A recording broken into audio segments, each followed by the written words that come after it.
Tahan sebentar. Hadisnya sudah saya sampaikan. Sekarang saya baca cepat ya. Persiapan sebelum Idul Adha. Ya, bagi semuanya. Saya baca sambil terangkan sedikit atau dibaca saja? Baik, sambil terangkan sedikit ya, sedikit saja. Baik. Ini saya baca dulu. Satu, persiapan sholat ya. Persiapan sholat untuk tanggal 10 itu ya, pertama, mengenakan pakaian terbaik disertai wewangian ya. Hadisnya riwayat Hakim di kitab Al-Mustadrak nomor hadis 7560 langsung dari cucunya Nabi SAW Al-Hasan ya. Beliau menyampaikan qala haddatsana qala amarana Rasulullah sallallahu alaihi wasallam fil 'idaini an nalbasa ajwada ma najid wa an natatayyaba bi ajwada ma najid wa an nudhhiya bi asmana ma najid. Fokus. Telah memerintahkan kepada kami datuk kami Rasulullah sallallahu alaihi wasallam, kakek kami Rasulullah sallallahu alaihi wasallam di setiap 2 hari raya, di Idul Fitri, Idul Adha. Apa perintahnya? Ada yang umum, ada yang khusus untuk Idul Adha saja. Di antara yang umum, annal basa ajwada ma najid, untuk mengenakan pakaian terbaik yang kami bisa dapati. Yuk buka. Kalau mau siapkan dari sekarang. Itu sunnah. Ingat sunnah. Dan sunnah untuk Idul Adha, ingat 10 hari pertama pahalanya senilai jihad fisabilillah. Antum pakai pakaian bagus Idul Fitri ada pahala, tapi ketika Idul Adha masuk kategori hadis tadi. Bukan cuma dapat pahala biasa, bisa senilai jihad tuh.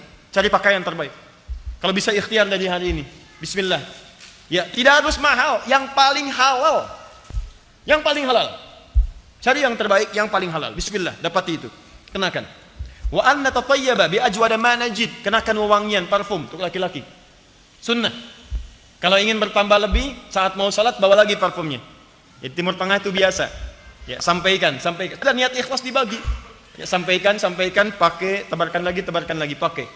Setahun sekali pahalanya tinggi.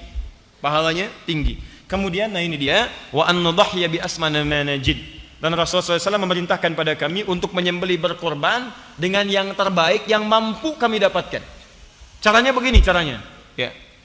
Anda punya anggaran berapa? Misal, saya punya anggaran 3 juta. Dari yang 3 juta itu cari yang paling bagus hewan kurbannya. Nanti ada ikhtilaf dari kalangan ulama. Ada yang mengatakan domba, ada yang mengatakan sapi, macam-macam. Yang poin yang paling penting dari yang banyak manfaatnya. Ya, ada kadang daging manfaatnya. Bagi sementara orang ini nggak makan daging kambing, makannya sapi, ya, daging sapi. Maka Anda ikut kepada bagian dari daging sapi. Ada dia makan daging kambing, makan daging sapi misalnya, Anda bisa berkorban, ini lebih bagus yang ini, maka itu yang dimaksimalkan. Dari anggaran yang Anda miliki, berikan yang terbaik di situ. Paham ya? Ya, dari sekarang biasanya sudah disampaikan. Ya, di Alisan itu sudah ada flyernya, yang lain sudah ada flyernya. Berapa kira-kira bagian sapi sekian? Ya, bagian kambing sekian. Ya. Untuk makan kambing apa sapi? Hah? Makan kambing apa sapi? Sapi, Masya Allah, luar biasa. Kita makan daging sapi, dia makan sapi ya? Makanya saya katakan luar biasa. Buat ya. Haram hukumnya ya. Beli dulu, masak dulu, lalu dimakan ya. Kalau sudah disembelih apa hukumnya? Belum tentu. Sembelih dengan membaca Bismillahirrahmanirrahim ya. Baru kemudian jadi belum tentu. Kalau yang disembelih kambing orang ya. Sudah. 2. Sunnah kedua, hadis riwayat Ahmad nomor hadis 22.984 di Musnad Ahmad. Sunnah yang kedua, tidak makan terlebih dahulu. Ingat, setelah sholat subuh, kalau Idul Fitri itu sunnahnya makan dulu, untuk menunjukkan bahwa subuh ini beda dengan subuh yang kemarin saat masih puasa. Sekarang harus buka, makanya haram hukumnya puasa. Jelas ya? Untuk Idul Adha, sunnahnya jangan dulu makan. Jelas ya? Sunnahnya jangan dulu makan. Kapan makannya dilakukan? Kita baca hadisnya.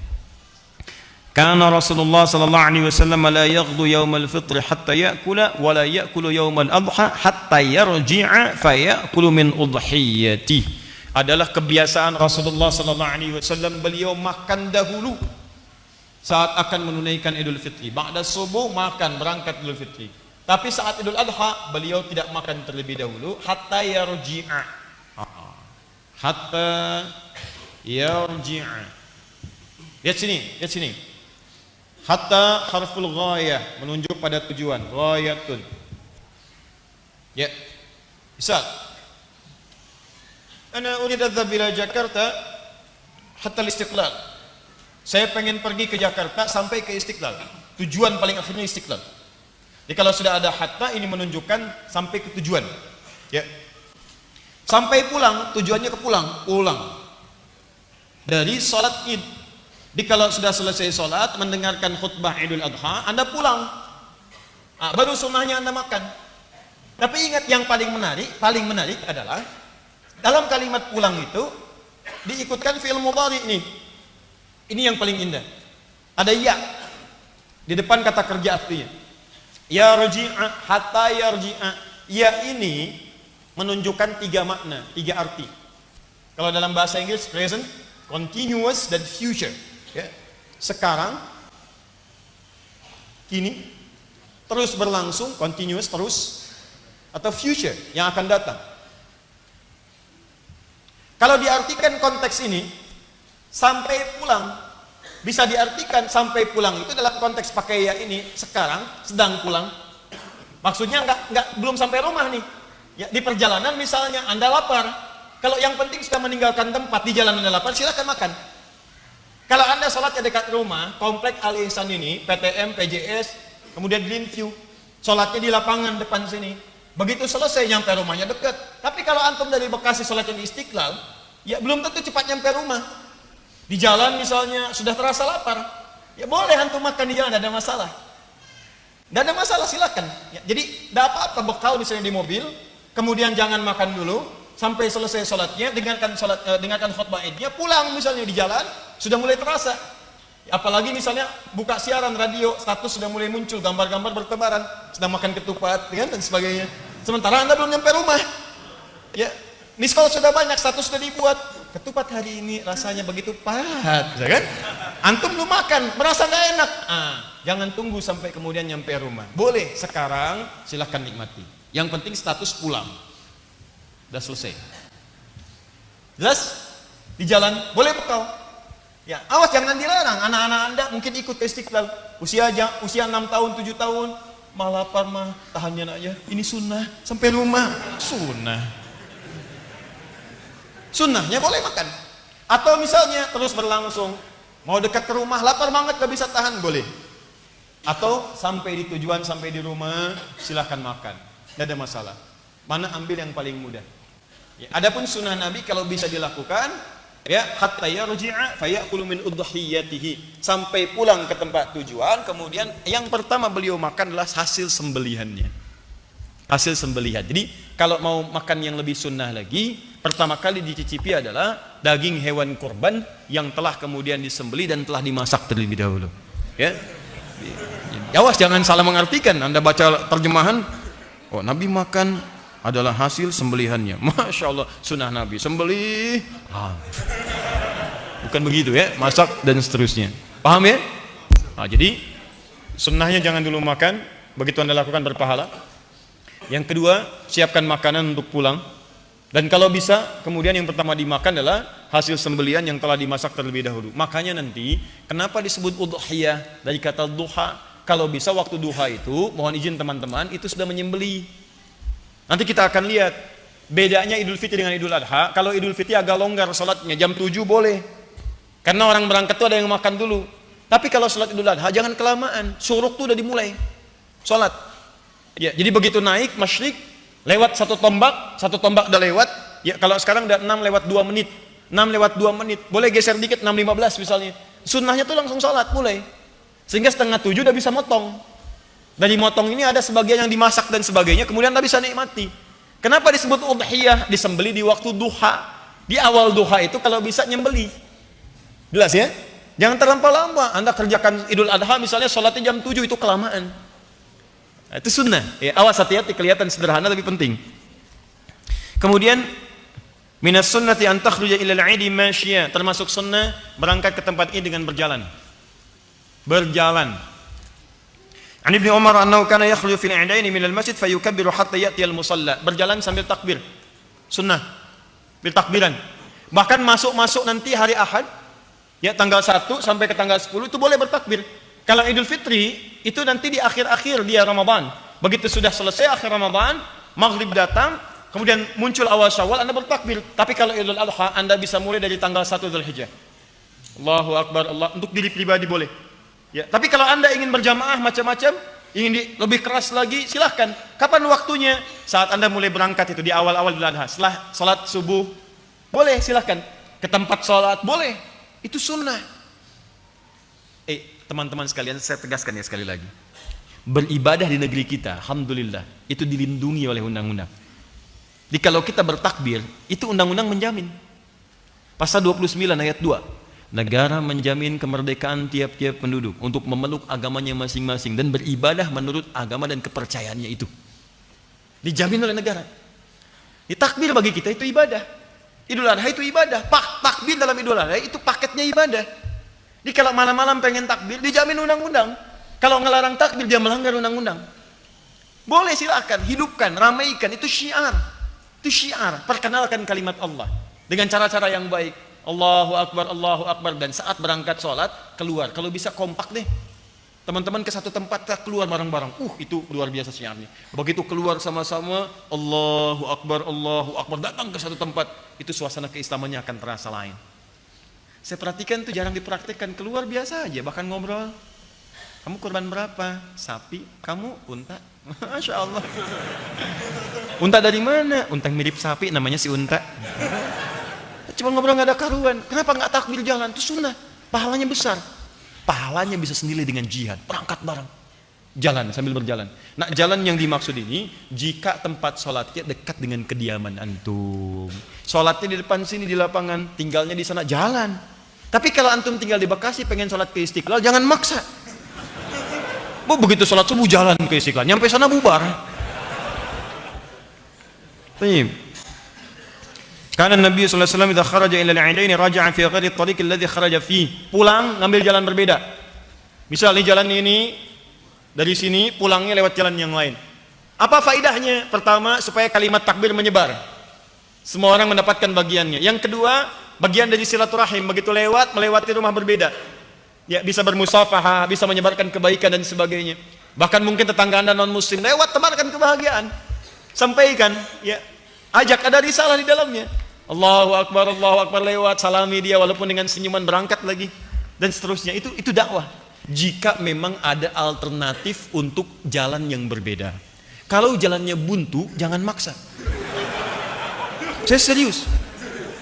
Ini tempat sholat, ini jalan Anda, sini buntu, di tembok begini.